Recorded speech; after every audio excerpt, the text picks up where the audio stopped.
एक महत्त्वाची अपडेट आपण पाहतोय साम टीव्हीवर जरांगेंची मराठा आरक्षण यात्रा आता पुण्यामध्ये दाखल झालेली आहेत। आपण पाहतोय मोठ्या संख्येने हे मराठा समाज बांधव या ठिकाणी सहभागी झालेले आपल्याला दिसतात। ठिकठिकाणाहून मोठमोठे मॉब या मोर्चामध्ये सहभागी होताना दिसतात आणि आज आता पुण्यामध्ये जरांगेंची ही यात्रा दाखल झालेली आहे। मोठ्या संख्येने समाज बांधव यामध्ये उपस्थित आहेत, तर हातात भगवे झेंडे घेऊन हे सगळेच मराठा या मोर्चामध्ये सहभागी होतात। आज लोणावळ्यामध्ये या मराठा मोर्चाच्या कार्यकर्त्यांचा या समाज बांधवांचा मुक्काम असणार आहे। लोणावळ्यामध्ये त्यांची सभा सुद्धा होणार आहे। जरांगेंच्या या सभेकडे आता आज लक्ष असणार आहे। या ठिकाणी सभेतून जरांगे काय इशारा देतात, काय बोलतात त्याकडे सर्वांचंच लक्ष लागलेलं आहे आणि साधारणतः 26 जानेवारीला ते मुंबईत धडकणार आहे। आम्हाला काय अडचण नाहीये, पाटलांची काळजी आम्हाला बघतो।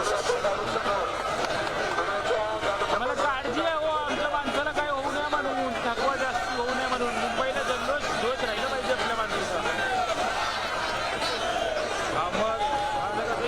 आम्ही सोडत नाही आपल्या माणसांना। आपण पाहतोय मनोज जरांगे पाटील यांची ही पदयात्रा आहे। गेल्या 2 दिवसांपासून हा मोर्चा निघालेला आहे। या मोर्चामध्ये महिलांचा देखील मोठा सहभाग आपल्याला दिसतो। दरम्यान मराठा आंदोलनाविरोधातली सदावर्तेंची याचिका आता कोर्टाने स्वीकारलेली आहे। आज दुपारी 2:30 वाजता यावर सुनावणी होणार आहे। जरांगेंच्या मुंबईतील आंदोलनाविरोधात गुणरत्न सदावर्ते यांनी याचिका दाखल केली होती आणि ती याचिका आता कोर्टाने स्वीकारलेली आहे।